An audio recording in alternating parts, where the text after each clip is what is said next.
Samantala, umabot sa mahigit 500 insidente ng pagbaha ang naitala ng Metropolitan Manila Development Authority or MMDA sa iba't ibang bahagi ng Metro Manila.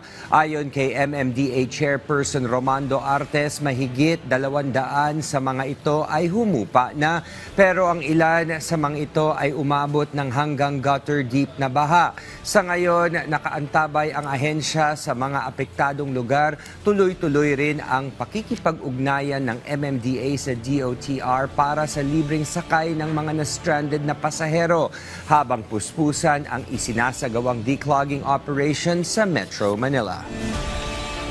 Meron po tayong 500 personnel, 6 buses, 2 military trucks, 2 rubber boats at 4 aluminum boats at mahigit 500 personnel po na rescue personnel na nakaantabay at ready for deployment